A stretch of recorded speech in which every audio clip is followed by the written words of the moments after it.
Okay. So again, 100 degrees, 80 degrees, 70 degrees, insulated plates of equal dimensions in contact. Clearly, heat is going to flow from 100 degrees to 80 and from 80 to 70, right? Now we model that with symbols. Call the temperatures Ti minus 1, Ti, Ti plus 1, and we're interested in what happens in the ith interval. So we've established the rate of heat flow into the ith interval is proportional to what? Okay, well, it's going to be proportional to, in this case, okay, it would be proportional to the 20, right, from this one,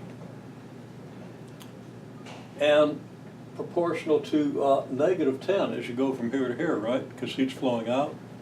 Does that make sense? I think it does in terms of the way we discussed it.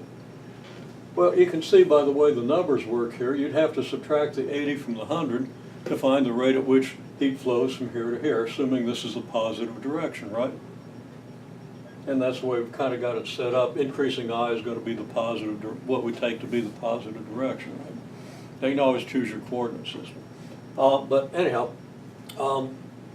so it's going to be Ti minus 1 minus Ti is going to tell you how much heat flows from here to here, right? And then it's going to be how much heat flows from here to here, which is, as you just said, Ti plus 1 minus Ti. We could also conceive of that as, well, minus the rate at which heat flows from here to here, which would be minus the quantity Ti minus Ti minus 1. Of course, minus that would be this. Okay? Either way, you can easily understand that it's going to be that, and that's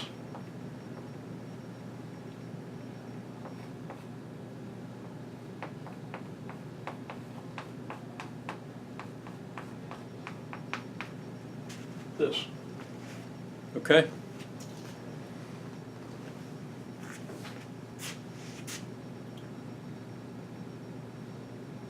Now there's a little more to it. If we take the distance between these, or the thickness of these things, okay, that's going to affect the rate. Okay, and the cross-sectional area is going to affect the rate, much like what we just discussed about conductivity, conductance, resistance, and all that stuff, which I assume everybody understands, okay? So,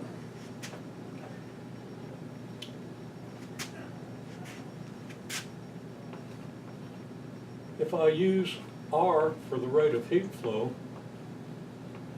it's going to be approximately equal, because this is a finite, these are finite distances, right?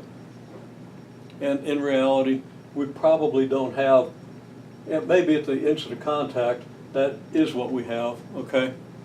Just everything here at the same temperature, everything here, everything here.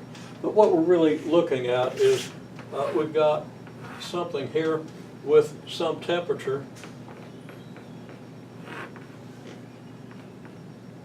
T of x, distributed over the x direction, and we're trying to get a handle on how the heat flows within this material, like an insulated piece of steel or a wall of different, maybe different, even different materials. So this is kind of a model, but we have to take the width of these things into consideration. Okay? So maybe we're going to do that, maybe not, but let's answer a question here.